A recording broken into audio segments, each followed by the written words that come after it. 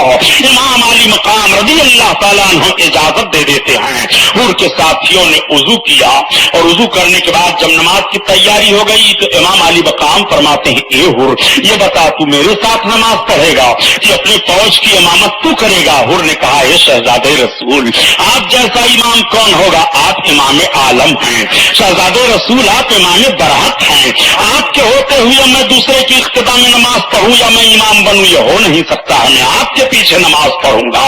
1000 لشکری حور کے ساتھ تھا، امام علی مقام کے پیچھے نماز ادا کر رہے ہیں۔ میں پوچھنا چاہتا ہوں یہ مسلمانوں بتاؤ اہل عرفان اس نماز کا کیا نام دیں گے؟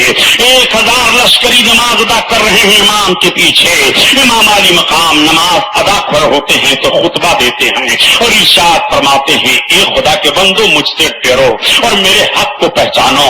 کیا بتاؤ اس وقت دنیا میں کسی نبی کا کوئی نواسا موجود ہے میرے علاوہ؟ کیا بتاؤ کوئی ایسا ہے کہ جس کی ماں نبی کی بیٹی ہو؟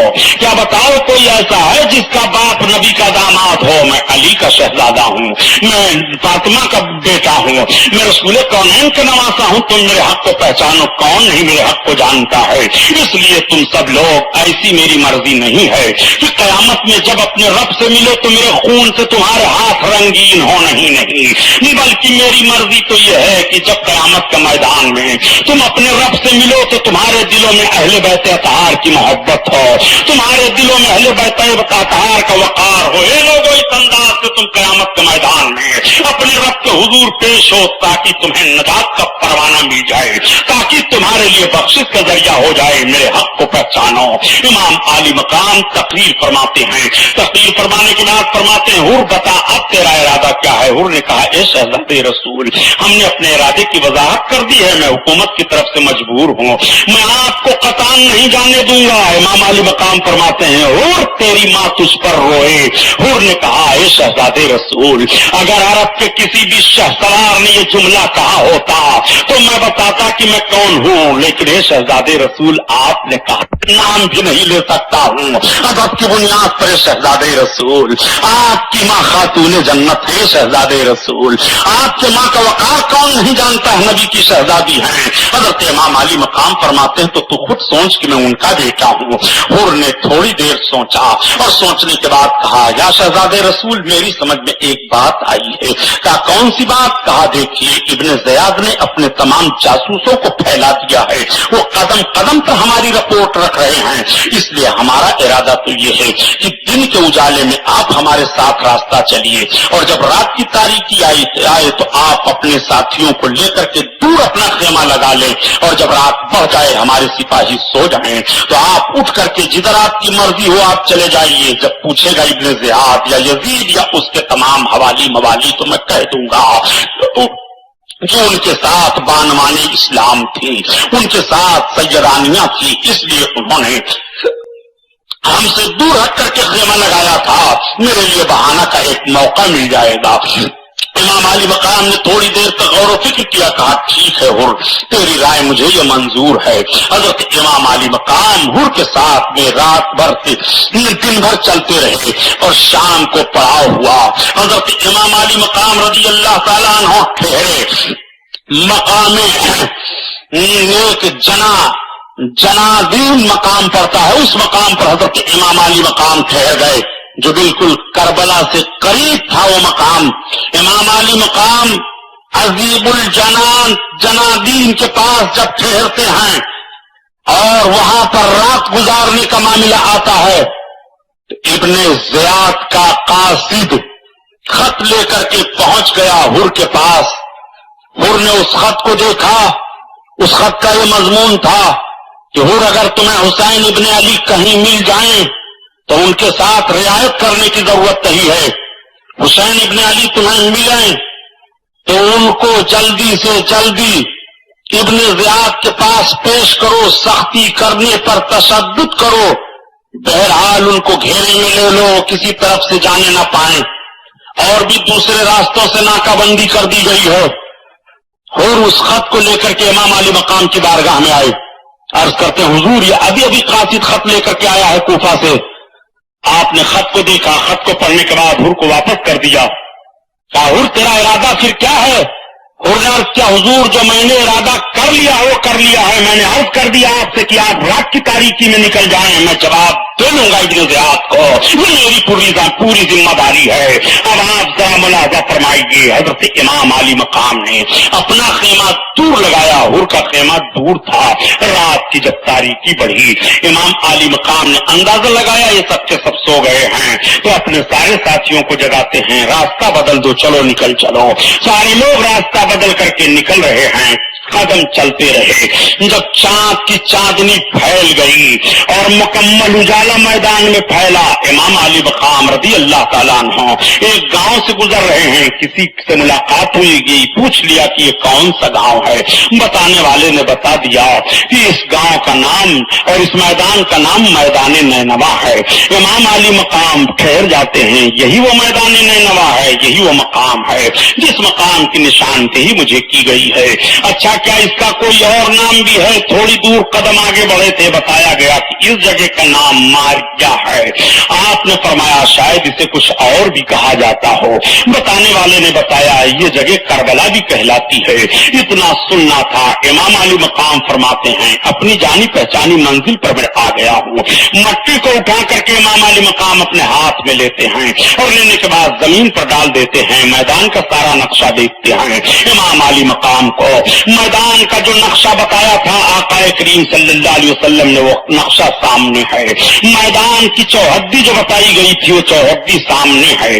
حضرت امام علی مقام تمام لوگوں سے فرماتے ہیں اپنے اپنے خیموں کو اب لگا دو, اب تمہیں یہاں سے آگے نہیں بڑھنا ہے. سارے لوگ خیمے لگا دیتے ہیں.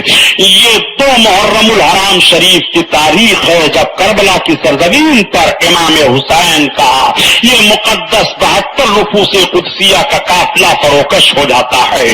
خیمے لگ جاتے ہیں, کجاوے رکھ دیے جاتے ہیں, سواریوں کو باندھ دیا جاتا ہے. 32 لوگ تو سواری کے ساتھ ہیں اور 40 لوگ پیادہ تھے یعنی پیدل تھے. یہ مختصر قافلہ میدان کربلا میں ٹھہر جاتا ہے. ادھر تو امام علی مقام ٹھہرتے ہیں, وضو بناتے ہیں. حضرت علی اکبر کو اجازت ہوتی ہے اذان دو. حضرت علی اکبر شبیہ مصطفیٰ کہلاتے تھے, وہ اذان دے رہے ہیں, اذان ہوتی ہے. نماز فجر ادا کی جاتی ہے. نماز فجر ادا کرنے کے بعد یہ ہوا کہ تھوڑی تھوڑی دیر تک اپنے خیموں میں سب آرام کر لو, رات بھر چلتے رہے ہو. حضرت امام مسلم کا قتل کا معاملہ بھی لوگوں کو ستاتا رہا, ان کے شہزادوں کی محبت بھی یاد آتی رہی, آنسو بہتے رہے. امام علی مقام نے اپنے غلام کو بھیجا تھا قیس ابن مسہر کو. ان کے تعلق سے بھی اطلاع مل چکی تھی کہ میرے غلام کو بھی یہودی, میرے غلام کو بھی کوفیوں نے شہید کر دیا ہے, میری محبت میں میرا غلام مارا گیا ہے. امام علی مقام کے ہاتھوں کے لیے اٹھ گئے تھے. ایک پروردگار قیس بن مسہر میرے غلام کو قیامت کے میدان میں میرے ساتھ حشر فرما اور جنت میں مجھے اس کو ایک جگہ رکھ کیسا غلام ہے. یہ امام حسین قیامت کے میدان میں اور قیامت سے لے کر کے جنت کے میدان میں دعا مانگ رہے ہیں, جنت کے محل میں اپنے ساتھ رہنے کے لیے دعا مانگ رہے ہیں. اللہ اکبر, ذرا ملاحظہ فرمائیے, نبی کونین صلی اللہ تعالی علیہ وسلم کے نمازے کی دعا کسے مل جائے اس کی زندگی کی معراج ہو جائے. نمازے کی دعا جس کو مل جائے اس کی زندگی میں 4 چاند لگ جائیں. یہی تو زندگی کی کامیابی ہے جس کے لیے نبی کونین صلی اللہ تعالی علیہ وسلم کے نمازے کے مقدس ہاتھ دعا کے لیے اٹھ جائیں. مسلمانوں, امام علی مقام اپنے خیمے میں ہیں. ادھر حر کا معاملہ کیا ہوا, حر بھی اپنے لشکریوں کو لا کر کے اسی میدان میں پہنچ جاتا ہے. حر کے لشکری بھی ٹھہر جاتے ہیں. ادھر معاملہ ابن زیاد کے ہاں یہ ہوا کہ ابن زیاد نے عمرو بن سعد کو بلایا. یہ عمرو بن سعد کون ہے؟ تاریخ کے جھروکھے میں انہیں بھی آپ جان لیجئے. ان کا نام عمرو بن سعد اس لیے ہے کہ حضرت سعد بن وقاص رضی اللہ تعالیٰ عنہ یہ عشرہ مبشرہ میں سے ہیں, ان 10 صحابیوں میں سے ہیں جن کو اللہ کے حبیب نے ان کی زندگی میں ان کو جنت کی بشارت عطا فرما دی تھی. اور حضرت سعد بن وقاص وہ ہیں کہ جب میدان احد میں دشمنان مصطفیٰ نے نبی پر تیر برسانے شروع کیے تھے تو حضرت سعد بن وقاص نبی کونین حسین کی طرف سے تیر چلا رہے تھے. اللہ کے حبیب اپنے دست مبارک سے تیر اٹھا اٹھا کر کے دیتے تھے اور کہتے تھے سعد بن وقاص تیر مارو دشمنوں پر، میرے ماں باپ تم پر قربان ہو. نبی کونین کی طرف تیروں کو حضرت سعد بن وقاص نے آنے نہیں دیا. باپ کا معاملہ رسول کونین کے ساتھ یہ ہے اور بیٹے کا معاملہ رسول کے شہزادے کے ساتھ یہ ہے. وہی عمرو بن سعد ہے. عمرو بن سعد کو امر زیاد نے بلایا، کہا ایک کام کرو. کہا کون سا کام ہے؟ کہا تم جو اپنی 22,000 لشکر لے کر کے تیار ہو کفار سے لڑنے کے لیے، ویلم کے قافلے سے لڑنے کے لیے یہ جا رہے تھے، تم ایک کام کرو کہ اپنے لشکر کا رخ موڑ دو. کہا کدھر موڑ دے؟ کہا کربلا کی طرف چلے جاؤ. پتہ یہ چلا ہے کہ حسین ابن علی میدان نینوا میں پہنچ چکے ہیں. انہیں تو بہت روکا گیا تھا لیکن وہ میدان نینوا میں یزید کی بغاوت کرتے ہوئے پہنچ گئے ہیں، اس لیے جاؤ پہلے ان کا کام تمام کر دو، اس کے بعد پھر تم ان کافروں سے لڑنے کے لیے جاؤ. ان کافروں سے لڑنے کے انعام میں اور فتح پانے کی بنیاد پر رائے کی حکومت کی ذمہ داری اور کاغذات عمرو بن سعد کو سونپ دیے گئے تھے. عمرو بن سعد وہ کاغذ لیے ہوئے تھا. عمرو بن سعد نے کہا ابن زیاد سے کہ ایسا ہے کہ مجھے وہاں نہ بھیجا جائے، میں جانے کے لیے تیار نہیں ہوں، یہ کام مجھ سے نہیں ہو پائے گا، وہ نواز رسول ہیں. کہا تو پھر تم ایسا کرو کہ وہ پروانہ ہم کو دے دو، وہ کاغذ ہمیں دو جو تمہیں رائے کی حکومت ملنے کے لیے وعدہ کیا گیا ہے. عمرو بن سعد نے کہا یہ تو بڑا مشکل کام ہے. یہی فرق سمجھ لو مسلمانوں، ایک طرف دین ہے دوسری طرف دنیا ہے. لوگ کربلا کے میدان میں کہتے ہیں کہ لڑائی کیسی ہوئی تھی، میں عرض کرتا چلوں دین اور دنیا کی لڑائی کربلا کے میدان میں ہے. شریعت و طبیعت کی جنگ کربلا کے میدان میں ہے. نفس مطمئنہ اور نفس امارہ کی جنگ کربلا کے میدان میں ہے. کربلا کے میدان کی جنگ کو دیکھو، دنیا کس طرح سے بندے مومن کو ادھر سے ادھر کر دیتی ہے. دنیا کس طرح سے دین کے معاملے میں بندے مومن مخلص ہو تو اس کو مفلس بنا دیتی ہے. اگر وہ اپنے نفس پر کنٹرول نہیں کر پاتا ہے تو دنیا کس طرح سے اسے تباہ و برباد کر دیتی ہے. کربلا کے میدان میں عمرو بن سعد نے تلوار اٹھائی تھی، نماز رسول کو نماز رسول سمجھ کر کے نہیں، معاذ اللہ یہ سمجھ کر کے نہیں مارا تھا یہ زیادہ عابد و زاہد ہیں، یہ سمجھ کر کے تیر نہیں برسایا تھا نماز رسول ہیں، یہ سمجھ کر کے تیر نہیں برسایا تھا شہزاد رسول ہیں، نہیں، بلکہ صرف امام حسین کی طرح یزیدیوں کے فوجیوں کے تیر جو آ رہے تھے دنیا حاصل کرنے کے لیے. حسین کو قتل کر دو ہمیں حکومت مل جائے گی، حسین کو قتل کرو ہماری دنیا وسیع ہو جائے گی، حسین کے اوپر تیر بساؤ ہمیں حکومت میں اقتدار حاصل ہو جائے گا. یہ دنیا ہے جو تباہ و برباد کر رہی ہے. اللہ کے حبیب اسی لیے ارشاد فرماتے ہیں کہ جب سے رب تعالیٰ نے دنیا کو پیدا کیا ہے دنیا کی طرف رب نے نظر رحمت نہیں کی ہے. یہ دنیا وہ ہے پیارے، اسی لیے تو اعلیٰ حضرت عظیم البرکت فرماتے ہیں اے اللہ کے بندو رضا نفس دشمن ہے دم نیانا، رضا نفس دشمن ہے دم نیانا، اور کہاں تو نے دیکھے ہیں چاندرانے والے، چاندرانے والے. نعرہ تکبیر، نعرہ رسالت، مذہب اسلام، مسلک اعلی حضرت علامہ سبحانی صاحب قبلہ. سبحان اللہ سبحان اللہ. ایک بات میں عرض کر دوں پیارے تاکہ تقریر بھی ہوتی رہے تحریک بھی چلتی رہے. سبحان اللہ. درود شریف پڑھو تو بات آگے بڑھے.